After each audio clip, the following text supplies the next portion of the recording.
ಎಲ್ಲರಿಗೂ ನಮಸ್ಕಾರ, welcome back to my channel. ಇವತ್ತು ಒಂದು ಸ್ಪೆಷಲ್ ಆಗಿರೋ ಬೆಂಡೆಕಾಯಿ ರಸ ಮಾಡ್ತಾ ಇದ್ದೀನಿ.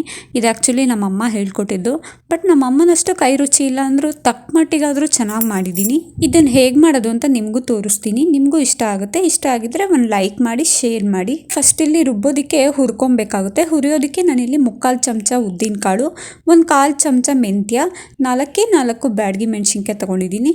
ಇದನ್ನು ಕಮ್ಮಿ ಉರಿ ಕೊಟ್ಟು ನೀಟಾಗಿ ಹುರ್ಕೊಬೇಕಾಗುತ್ತೆ. ನಾನು ಇಲ್ಲಿ ಬೆಳಗ್ಗೆ ಬ್ರೇಕ್ಫಾಸ್ಟ್ಗೆ ಇಬ್ಬರಿಗೆ ಆಗೋಷ್ಟು ತೋರಿಸ್ತಾ ಇದ್ದೀನಿ. ನೀವು ಬೇಕಾದರೆ ಡಬಲ್ ಮಾಡ್ಕೊಬೋದು ಕ್ವಾಂಟಿಟಿನ. 4 ಜನ ಇದ್ದರೆ 6 ಜನ ಇದ್ದರೆ ಡಬಲ್ ಮಾಡ್ಕೊಬೋದು.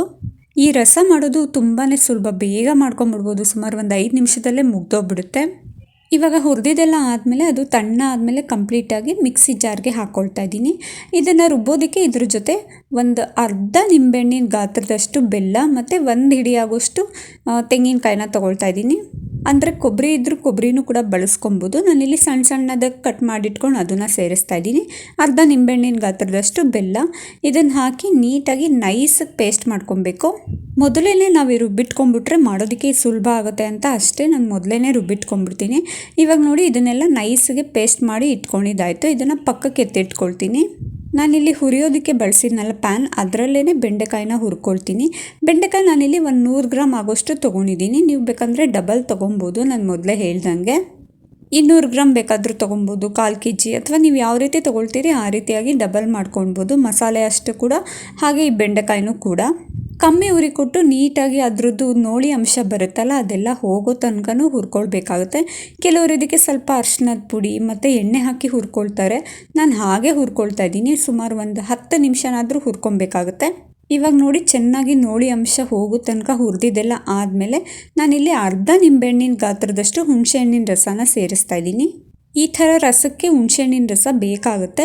ಇವಾಗ ಹುಣಸೆಹಣ್ಣಿನ ರಸ ಹಾಕಿ ನೀಟಾಗಿ ಸ್ವಲ್ಪ ಬೇಯಿಸ್ಕೊಳ್ಬೇಕು. ಕಮ್ಮಿ ಉರಿ ಕೊಟ್ಟೇ ಅದು ಒಂಚೂರು 1-2 ನಿಮಿಷ ಬೇಯಿಸ್ಕೊಂಡ್ರೆ ಸಾಕಾಗುತ್ತೆ. ಅದು ಬೆಂದಿದ್ದು ಆದಮೇಲೆ ಇವಾಗ ಈ ಹಂತದಲ್ಲಿ ನಾವಿವಾಗ ರುಬ್ಬಿಟ್ಕೊಂಡಿದ್ವಲ್ಲ ಮಸಾಲ, ಅದನ್ನು ಕೂಡ ಸೇರಿಸ್ತಾ ಇದ್ದೀನಿ. ಅದೇ ಕಪ್ಪಿಗೆ, ಅಂದರೆ ಸ್ವಲ್ಪ ವೇಸ್ಟ್ ಮಾಡಬಾರ್ದಲ್ಲ ರುಬ್ಬಿರೋದು, ಹಾಗಾಗಿ ಅದೇ ಕಪ್ಪಿಗೆ ಒಂದು ಅರ್ಧ ಲೋಟದಷ್ಟು, ಅಂದರೆ ಟೀ ಕುಡಿಯೋ ಲೋಟದಲ್ಲಿ ಅರ್ಧ ಲೋಟದಷ್ಟು ನೀರನ್ನ ಹಾಕಿ ಅದನ್ನು ಕೂಡ ಸೇರಿಸ್ತೀನಿ. ನಿಮಗೆ ದಪ್ಪ ಬೇಕು ಅಂತಂದರೆ, ಅಂದರೆ ಸ್ವಲ್ಪ ಗಟ್ಟಿಯಾಗಿರಬೇಕು ಅಂತಂದರೆ ನೀರನ್ನ ಸ್ವಲ್ಪ ಕಮ್ಮಿನೇ ಹಾಕಬೇಕಾಗುತ್ತೆ. ಇಲ್ಲ ಸ್ವಲ್ಪ ತೆಳ್ಳಗಿರಬೇಕು ಅಂತಂದರೆ ಇನ್ನೊಂದು ಅರ್ಧ ಲೋಟ ನೀರನ್ನ ಸೇರಿಸ್ಕೊಬೋದು, ತೊಂದರೆ ಏನೂ ಆಗಲ್ಲ. ಇವಾಗ ನೀರು ಸೇರಿಸಿದ ಆದಮೇಲೆ ಕೊನೆಯಲ್ಲಿ ರುಚಿಗೆ ತಕ್ಕಷ್ಟು ಉಪ್ಪನ್ನು ಹಾಕ್ಕೊಳ್ತಾ ಇದ್ದೀನಿ. ಹಾಕಿ ಚೆನ್ನಾಗಿ ಮಿಕ್ಸ್ ಮಾಡಿ ಸುಮಾರು 3 ನಿಮಿಷ ಕಮ್ಮಿ ಉರಿ ಕೊಟ್ಟೇ ಬೇಯಿಸ್ಕೊಬೋದು. ಇಲ್ಲಾಂತಂದರೆ ಸ್ವಲ್ಪ ಮೀಡಿಯಮ್ ಉರಿ ಕೊಟ್ಟು ಚೆನ್ನಾಗಿ ಕುದಿಸ್ಕೊಬೇಕು. ಇದನ್ನ ರುಬ್ಕೊಂಡಿರ್ತೀವಲ್ಲ ಆ ಮಸಾಲ ಸ್ವಲ್ಪ ಹಸಿ ವಾಸನೆ ಹೋಗೋ ತನಕ ಚೆನ್ನಾಗಿ ಕುದಿಸ್ಕೊಂಡ್ಬಿಟ್ರೆ ಕಲರು ಸ್ವಲ್ಪ ಚೇಂಜ್ ಆಗುತ್ತೆ. ನಿಮಗೆ ಗೊತ್ತಾಗುತ್ತೆ, ಕಲರ್ ಚೇಂಜ್ ಆಗುತ್ತೆ, ಸ್ವಲ್ಪ ತಿಕ್ನೆಸ್ ಬರುತ್ತೆ.